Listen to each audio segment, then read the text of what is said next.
Si Cili mau pitu. Podcast ternyata nih. Kuncinya tuh hanya ada di prioritas. Sebenarnya kuncinya itu di prioritas. Mau membagi caranya itu tergantung ke orangnya. Kalau misalkan kamu gak profesional, itu bakal ngaruh ke semuanya. Misalkan kita posisi di Malang dan kita harus ke Bandung dan Jakarta, posisinya tuh kayak apakah saya harus membelah diri gitu ya. Jakarta, setelah itu malamnya grand final, paginya saya langsung pergi ke Bandung naik travel.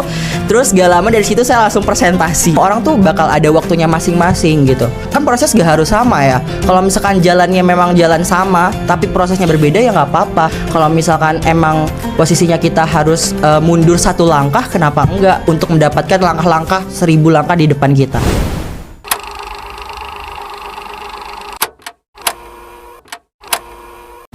Hai, selamat datang kembali di podcast Ternyata. Gimana nih kabarnya teman-teman Ternyata semua? Semoga tetap semangat menjalani aktivitas perkuliahan ya. Kebetulan kali ini kok ada yang beda ya. Kira-kira apa ya? Suaranya yang beda. Kenalin nih, aku sebagai podcaster baru Podcast Ternyata bernama Muhammad Rishad Al-Habsyi dari Program Studi Kehutanan Angkatan 2022 yang akan menemani jalannya podcast perdana pada kesempatan kali ini. Nih, di tengah kesibukan perkuliahan dan berbagai aktivitas lainnya, jangan lupa untuk selalu menjaga kesehatan mental ya. Kira-kira di episode kali ini kita mau bahas apa? Aku sebenarnya mau ngobrolin berbagai topik terkait dengan menemukan keseimbangan antara tuntutan akademik, kehidupan sosial, dan juga kesehatan mental. Kita semua tahu bahwa hidup sebagai mahasiswa bukanlah perkara mudah. Ada tugas kuliah yang menumpuk, deadline yang mendesak, namun juga keinginan tetap menjalin hubungan sosial dan memperhatikan kesehatan mental. Pasti kalian pernah merasa overwhelmed bukan? Karena 3 aktivitas yang benar-benar menguras waktu itu. Dan ingat ya teman-teman, kalian gak sendirian. Banyak mahasiswa-mahasiswa lain yang juga mengalami hal yang sama. Terkait dengan hal tersebut, kira-kira bagaimana sih caranya menemukan keseimbangan antara 3 hal tersebut? Di episode kali ini, kita akan memecahkan misteri ini bersama dengan narasumber kita yang inspiratif. Nah, kira-kira siapa sih narasumber kita kali ini? Narasumber kita merupakan seorang mahasiswa Fakultas Pertanian Universitas Brawijaya yang tentunya memiliki segudang prestasi, mendapatkan beasiswa juga, serta baru-baru ini kedengarannya lagi fokus menyalurkan bakat kreativitasnya dalam dunia content creator. Penasaran bukan? Langsung aja yuk kita mulai. Namun sebelum kita masuk nih ke dalam diskusi seru kita kenalan terlebih dahulu yuk dengan narasumber kita hari ini. Halo Kak Maulidan. Halo. Mungkin bisa say hi dulu nih kepada teman-teman podcast Ternyata di. Oke. Halo semua rekan-rekan podcast Ternyata. Apa kabar? Semoga puasanya masih ya. Iya, pada puasa semua ya. Bener banget, di tengah puasa ini Kak udah lagi puasa, kuliah tetap jalan. Tuntutan lomba juga masih banyak nih. Betul. Yang mana kesempatan-kesempatan itu nih susah untuk diraih karena ya itu tadi banyak mahasiswa atau teman-teman semua yang merasa, duh gimana ya manajemen waktu yang baik, terus bagaimana cara tetap menjaga insanity-nya teman-teman semuanya. Nah mungkin hari ini kita akan mengulik hal tersebut nih Kak. Sebelumnya terima kasih kepada Kak Maulidan karena sudah bersedia bergabung bersama kita di podcast Ternyata episode kali ini. Iya, terima kasih juga saya ucapkan kepada Prisma atas kesempatannya udah mengundang saya, dan juga Kakak siapa? Harun. Kak Harun. Iya betul. Kita sempat satu event bareng ya kita di PKM bener, ya. betul. Iya Kak Harun ini. Narasumber kita hari ini nih teman-teman telah melalui berbagai perjalanan di dunia perkuliahan, yang mana Kak Maulidan sendiri berhasil menemukan rahasia kira-kira untuk tetap produktif dalam belajar, tapi juga tidak melewatkan momen berharga bersama teman-teman, serta menjaga kesehatan mental tentunya. Jadi apa sih rahasia Kak Maulidan? Yuk kita simak pembahasannya di episode kali ini. Pertama-tama mungkin kita bisa mulai nih dengan berbicara sedikit tentang pengalaman pribadi Kak Maulidan. Bagaimana sih Kak mengatur waktu dan prioritas nih antara kuliah dan aktivitas sosial selama masa kuliah? Oke, boleh banget. Sebelum itu aku kenalin lagi kali ya, biar tambah dekat gitu kan. Katanya kalau kata orang nggak kenal maka kata sayang. Bener banget. Kalau misalnya udah sayang jangan ditinggal ya tapi. Oke, kenalin, nama saya Muhammad Maulidan. Biasa dipanggil Maul atau Jidan ya. Teman-teman semua bisa manggil saya Jidan atau manggil Maul juga. Jangan panggil sayang tapi takutnya ada yang cemburu kan dari pihak sananya juga. Iya. Saya sekarang lagi di semester 8 di Fakultas Pertanian tentunya dengan program program studi agribisnis. Tentunya di semester 8 ini kesibukan saya pastinya ya skripsian. Doain karena sekarang dia lagi ngolah data. Amin. Di bulan puasa nih kalau ngolah data ya begitulah. Ruwet ya gimana ya. Jadi saya tuh sambil nunggu sahur ya sambil ngolah-ngolah data gitu loh. Terus beberapa juga ya seperti yang di spill sebelumnya sama Kak Harun, saya juga lagi sibuk di mengalurkan bakat saya di konten kreator. Kebetulan sekarang saya lagi jadi sosial media spesialis di sebuah brand dan juga jadi as a talentnya juga gitu. Jadi udah ngerangkap dua, baik itu sosial media spesialis dan juga talentnya gitu. Ngomong-ngomong nih terkait dengan aktivitasnya sangatlah padat sekali ya. Lagi ngomongin skripsi, belum lagi tentang bagaimana kakak menjadi social media spesialis, belum juga masih jadi talent ngerangkep kan. Iya betul. Kira-kira gimana sih Kak Maulida bisa membagi waktu nih antara kegiatan kuliahnya ini tetap jalan, belajar dan tetap bisa nongkrong bersenang-senang, kan itu hal yang penting ya untuk kesehatan mental kita, tanpa mengorbankan salah satunya nih Kak. Oke, gini. Masalah manajemen waktu itu kembali sebenarnya ke masing-masing orangnya. Gimana dia, kuncinya tuh hanya ada di prioritas.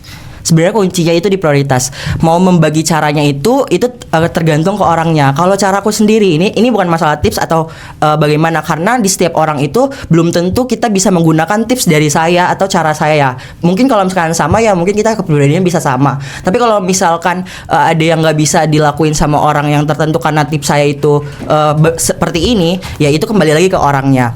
Mungkin kalau dari saya itu cara membaginya gini, prioritas lebih dahulu. Prioritas Anda itu di pekerjaan, di kuliah atau studinya, atau di bagian mananya. Nah, kalau aku kan tetap di studi. Jadi gini, di kerjaan ini aku ngikutin jadwalku. Jadi kerjaannya ngikutin jadwalku di studinya kan. Aku kan sekarang lagi bimbingan, terus juga jadi asisten praktikum juga, dimana kan ngajar ya. Nah, ngajarku tuh paling di hari hari Selasa dan juga hari Jumat seperti itu. Nah, kerjaanku berarti aku tidak bisa ditempatkan di hari Selasa dan juga di hari Jumat seperti itu.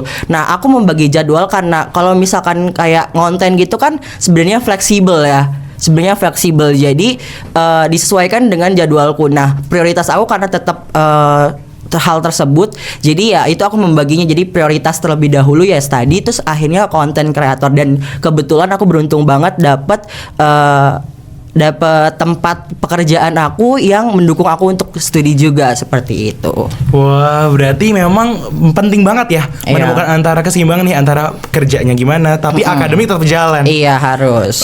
Kira-kira apa sih misalnya kalau dari ketiga aspek tersebut itu tadi dan salah satunya itu jatuhnya diabaikan, kira-kira adakah dampak yang muncul dari Kak Maulida sendiri? Tentu kalau misalkan kita salah satunya kayak misalkan yaudahlah aku fokus belajar dulu aja nih, fokus studiku, terus pekerjaan aku tunda-tunda, ya berarti secara gak langsung kamu tidak profesional. Itu karena nanti ngaruh ke kan namanya dunia lingkup kerja ya, apalagi sosial media spesialis, apalagi yang kerja di konten kreator, itu tuh kayak tersambung satu sama lain. Nanti kayak misalkan circle ini tahu kamu kalau misalkan kamu nggak bagus gitu di kerjaannya, nanti kita nggak bisa dapet brand apa yang bisa kerja sama kita. Itu ngaruh banget, karena kalau misalkan kamu nggak profesional itu bakal ngaruh ke semuanya gitu. Berarti emang harus ketiga-tiga harus balance ya, mulai dari kesehatan mental jalan, akademik jalan, kerja juga oke. Iya. Terkait dengan kegiatan di luar akademik selain bekerja nih, Kak Maulida sedang fokus apa kira-kira saat ini? Kalau misalkan di lain pekerjaan, aku ikut lomba-lomba juga sih sekarang. Mungkin karena semester akhir juga kan, jadi nggak ada matkul kebetulan, jadi aku ikut lomba-lomba juga seperti itu sih. Wah, berarti masih ikut lomba, masih berusaha untuk terus berprestasi dan eksis di Fakultas Pertanian tentunya. Kira-kira terkait dengan keseimbangan nih antara kegiatan akademik dan sosial yang dapat biasanya itu jadi tantangan kan buat teman-teman semua. Kira-kira apakah Kak Maulida sendiri memiliki pengalaman atau mungkin cerita khusus yang bisa di-sharing nih ke teman-teman semua terkait bagaimana Kak Maulida menghadapi tantangan-tantangan itu tadi? Oke, aku punya cerita ini kemarin menarik ya buat aku. Jadi gini, aku waktu itu alhamdulillah lolos PIMNAS. Nah, PIMNAS itu kan jangka dari lombanya itu seminggu ya.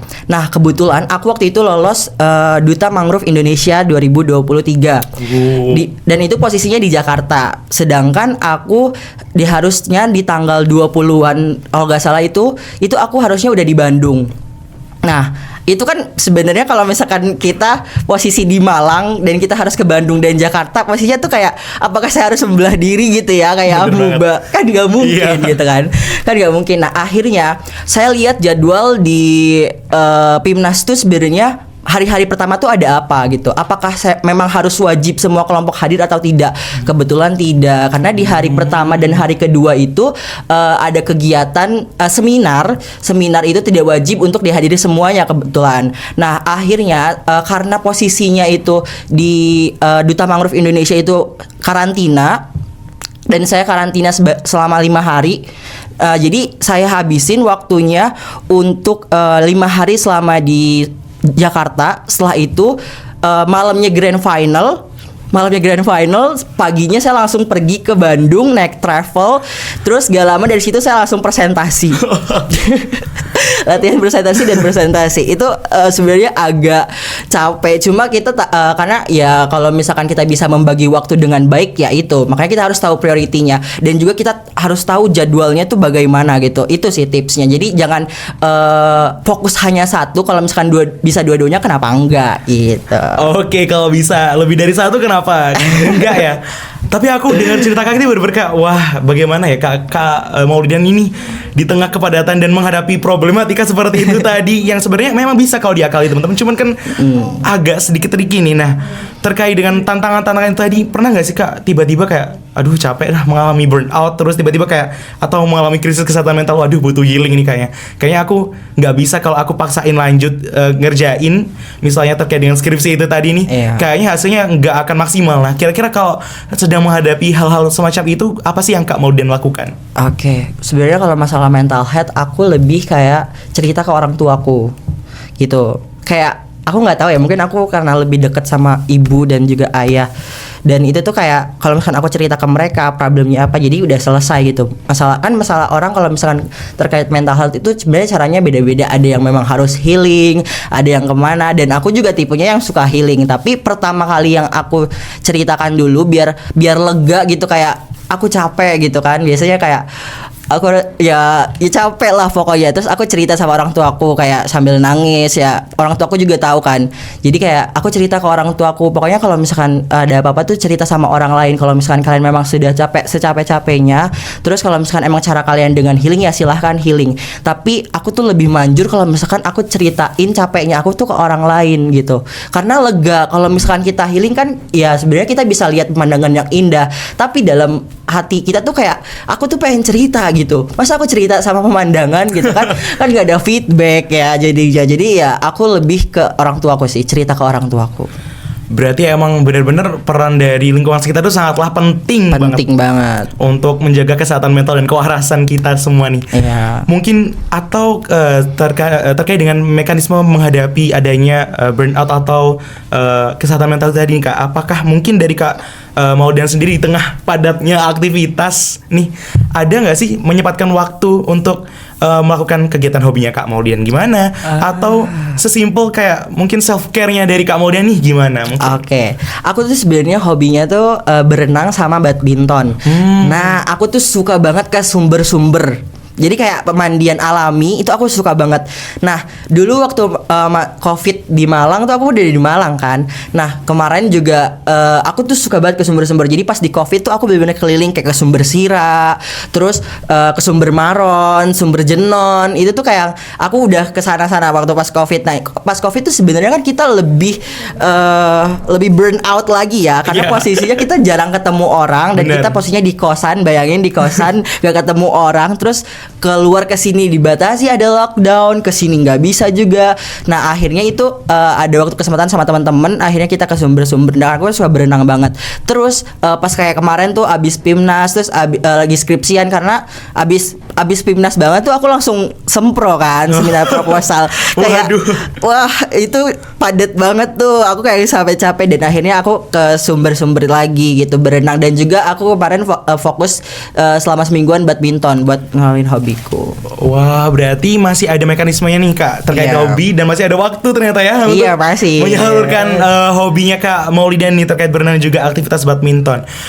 Kira-kira juga nih Kak, kadang kan nih aku pun juga merasakan bahwasannya oke, ini waktunya aku untuk istirahat. Oke, ini waktunya untuk melakukan hal di lain, aktivitas akademik, ngejar-ngejar lomba lah, prestasi, dan masih bekerja dan sebagainya. Cuman kadang tuh masih ada rasa guilty gitu ketika kita seharusnya memang waktunya istirahat, tapi saat kita leyeh-leyeh, saat kita liburan, harusnya aku harus kerjain ini ya, harusnya waktu ini bisa aku kerjain. Jadi kayak ada semacam toxic productivity gitu. Nah, kira-kira bagaimana sih dari Kak Maulidan sendiri untuk membangun self awareness? Oke, Maulidan, kamu harus stop, kita harus healing gitu. Kira-kira gimana? Masalah ini aku dapetin sekarang lagi pada saat skripsian. Anak semester 8 pasti aku yakin banget kalian gak mungkin gak FOMO sama orang yang sempro duluan, semhas duluan, kompre duluan, udah lulus. Nah, itu masalah yang aku dapetin. Kayak misalkan teman-teman sekarang udah semhas, kok aku belum semhas, kok aku gimana? Apakah aku terlalu lama untuk tidak mengerjakan? Apakah terlalu lama untuk istirahat? Apakah terlalu lama untuk healing? Aku cuma gini, aku kemarin waktu itu dapet hadir di suatu sempronya, di semhasnya seseorang angkatanku. Beliau bilang gini, kalian gak usah terlalu terburu-buru dengan patokan orang lain. Mau itu orang mau semhas duluan, mau sempro duluan, itu terserah mereka.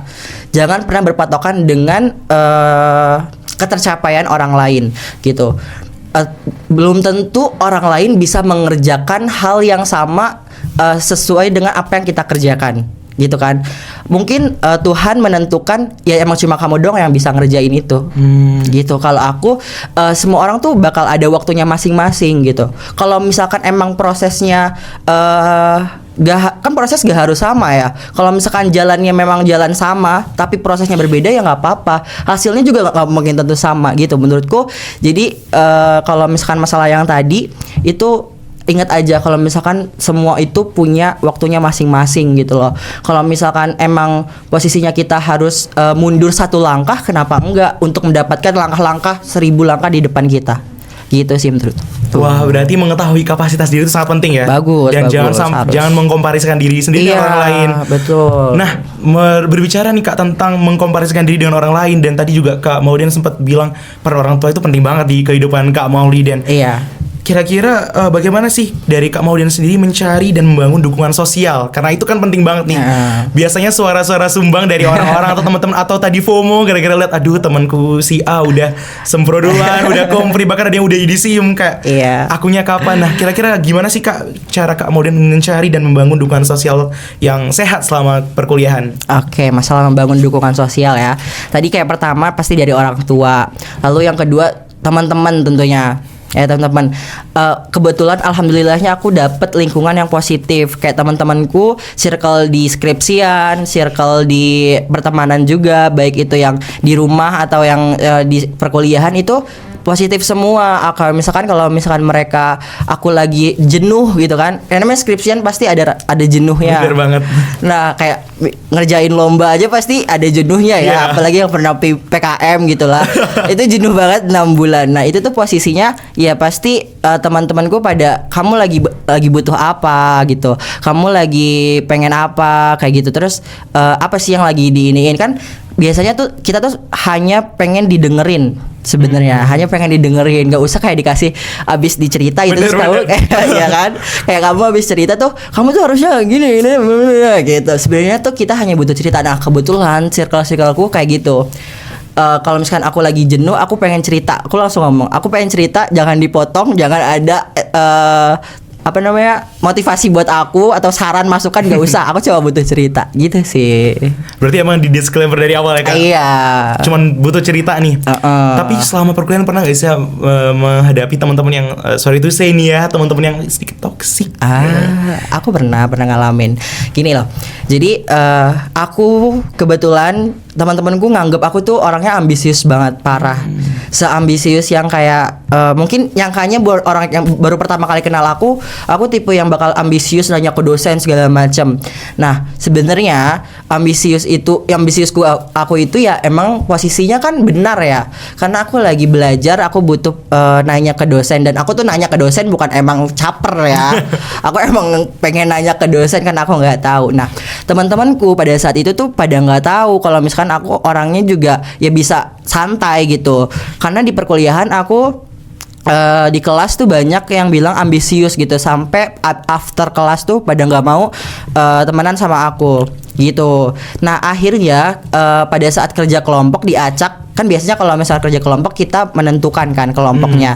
Nah itu ada saat itu diacak dan aku welcome sama mereka. Karena aku ngerasa kayak ya kita temen gitu loh. Kalau misalkan emang lagi di kelas ambis ya nggak apa-apa, wajar, karena itu posisinya benar lagi belajar. Tapi kalau di luar kita mau ambis apa sih? Bener. Iya kan, kalau misalkan kita kayak lagi di circle pertemanan gitu, lagi nongkrong di kafe, ambisius apa? Ambisius mau pesen kopi datang duluan gitu kan? Kan nggak mungkin gitu ya. Bener. Jadi kayak ya orang juga harusnya tahu kalau misalkan dia ambisius di kelas ya it's okay, tapi kalau di luaran dia nggak, kok santai. Nah kebetulan aku kayak orangnya kayak gitu, makanya aku setelah dari situ aku bilang ke mereka, guys kalau misalkan kalian mau nongki atau apa, aku welcome. Aku juga orang yang suka nongkrong, ketemu kalian, ngobrol bareng banyak. Aku bukan yang kaku yang kayak belajar terus, no, it's not me gitu kan. Kayak bukan banget gitu aku. Makanya dari situ akhirnya orang-orang yang suka toxic tuh nggak pada toksik lagi. Sebenarnya lebih banyak tuh di sosial media yang toksik tuh, gitu. Apalagi kalau misalnya suka bikin NGL ya, you know lah. Itu suka ada orang yang anonim kan, kesempatan gitu loh. Nah kalau aku lebih kayak ngapain aku mikirin orang yang kayak gitu toksik. Kayak pernah aku dibilangin kayak aku lagi jawab Q&A gitu lah di sosmedku, terus dia bilang kayak so asik gitu. Ya kan, terus dibilang so asik, so artis. Malah aku pernah dibilang so artis lah. Posisinya aku Q&A, orang nanya ya aku jawab. Gitu kan. Nah aku tuh lebih kayak misalnya ada orang kayak gitu, ya aku balesin sedikit gitu, tapi dengan bahasa yang menyadarkan dia sebenarnya hal yang kayak itu tuh nggak baik gitu. Terus akhirnya nggak aku balesin lagi ya orang-orang kayak gitu. Ngapain gitu loh, buang-buang waktu. Kita lebih baik ngedengerin orang-orang yang emang support kita gitu. Orang kayak gitu tuh udah lepasin aja, langsung cut off gitu. Oke, langsung di cut off nih ya teman-teman. Jangan dipelihara tuh teman-teman yang toxic, dan suara-suara sumbang itu jangan biarkan suara-suara itu masuk dan merubah kayak hidup teman-teman sendiri gitu. Nah mungkin nih Kak, agak sedikit loncat temanya, tapi terkait dengan membagi beberapa strategi praktis nih kepada teman-teman yang mungkin penasaran.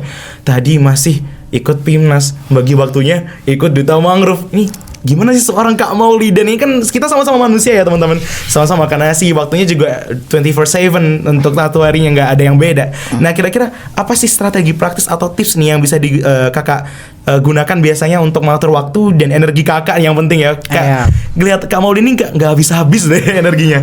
Itu kira-kira gimana sih Kak agar efektif antara berbagai tugas dan kegiatan-kegiatan yang Kak Mauli lakukan selama ini? Oke, biar efektif dan efisien ya, strategi yang aku lakuin, aku nggak mungkin bisa ngelakuin itu dengan waktu yang tiba-tiba. Kayak misalkan H-1 gitu, aku siapin semuanya. No, itu nggak mungkin, itu nggak manusiawi gitu ya buat aku. Aku nyiapin itu seminggu.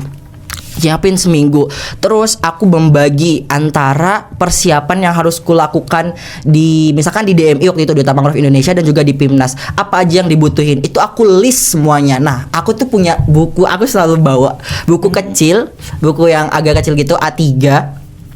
Itu aku selalu bawa, itu hal-hal yang harus aku lakukan tiap hari, dan juga persiapan yang aku akan lakukan di kayak misalkan pada saat mau persiapan event gitu. Jadi aku jauh-jauh hari, kayak seminggu sebelumnya, kalau enggak kayak paling cepet 5 hari lah, kayak 4 harian gitu. Itu aku udah mepet banget tuh persiapan, karena posisinya sama-sama yang full event gitu loh, full kegiatan dari jam pagi sampai sore tuh yang sama-sama full event kan, baik itu Duta Mangrove Indonesia maupun Pimnas pada saat itu. Jadi aku siapin apa aja kegiatan aku, apa aja jadi aku melihat ke panitia baik itu jadwal kegiatan dari Duta Mangrove Indonesia dan juga jadwal dari Pimnas itu sendiri. Jadi aku mengcompare, aku print semuanya terus aku bandingkan kayak oh berarti aku bisa nih ngejar kayak gitu, kayak buktinya aku bisa datang kan di Bandung sama di Jakarta.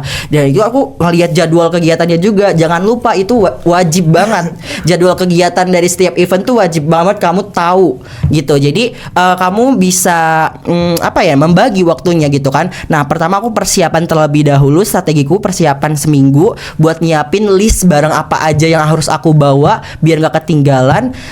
Karena kan kopernya sama ya, kalau misalkan itu kopernya sama gitu. Terus jadi kayak aku bener-bener nge-list peralatan dan persiapan apa aja yang harus ku bawa baik itu pada saat event 1 maupun event kedua gitu. Jadi aku siapin itu, terus udah gitu jadwal kegiatan jangan lupa di print, terus sama kitanya harus on time sama diri kita sendiri gitu. Kalau misalkan kayak posisinya kayak aku mau ke Bandung dari Jakarta. Nah, kebetulan aku naik travel yang harusnya jam 3 nih. Jam 3 sebenarnya kan travelnya nunggu antara jam 3 sampai jam 4 misalkan. Nah, kalau misalkan travelnya kita udah datang dalam jam 3 itu kita berangkat jam 3 kan. Nah, kalau misalkan kita nggak on time sama diri kita sendiri, ya kita bakal telat nyampe Bandung. Bener. Jadi ribet diri sendiri ya, iya, karena nggak on time dan nggak disiplin.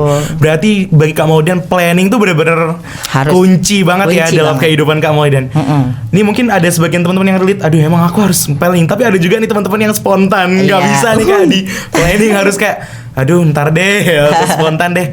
Tapi mungkin bisa menjadi inspirasi nih juga bagi teman-teman agar sudah harus mendisiplinkan diri, udah harus tahu apa yang harus dilakukan dan apa-apa yang emang urgent untuk dilakukan. Iya betul.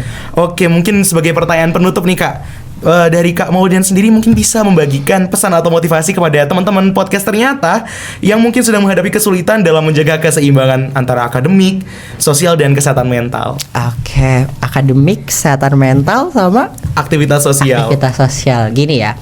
Masalah ketiga hal tersebut sebenarnya kembali lagi kepada masing-masing orangnya. Kita tidak bisa mengcompare dan menyamakan antara misalkan saya dengan Harun, misalkan itu nggak bisa dibandingkan. Semua orang punya caranya masing-masing. Tapi pelajarilah setiap cara atau orang yang menurut kamu percaya untuk kamu lakukan, yang kamu contoh gitu. Kalau aku kan sering nonton Najwa Shihab, Prilly Latuconsina dengan kata-kata motivasi yang jelek menurutku ya. Aku selalu ingat kata-kata Prilly Latuconsina. Setiap orang tuh ada waktunya, setiap orang tuh ada masanya. Kamu nggak usah compare antara kamu sama orang lain, karena setiap orang tuh punya prosesnya masing-masing. Terus aku juga ngerasa kayak oh iya ya, aku juga dapat kata-kata dari dosenku kayak mungkin yang kamu lakuin sekarang itu belum tentu bisa dilakuin sama orang lain gitu kan. Jadi kayak kamu hebat bisa dapetin sekarang, kamu keren. Tanamin ke diri kamu kata-kata yang baik. Aku keren, aku bisa, aku luar biasa, aku bisa jalanin semuanya gitu. Kalau aku tipenya aku tulis semua kata motivasi aku di depan meja belajar aku. Biar apa? Biar aku setiap baca tuh ada positif afirmasi yang bisa aku dapetin gitu. Jadi sebenarnya hal-hal yang kayak gitu tuh kalau misalnya orang bilang ribet, betul, klise banget kayak gitu. Tapi itu bener loh. Kalau setelah kamu baca hal-hal yang positif tuh buat kamu juga auranya positif gitu. Jadi kamu bikinnya oh iya ini bagus, ini benar, ini bisa aku lakuin gitu.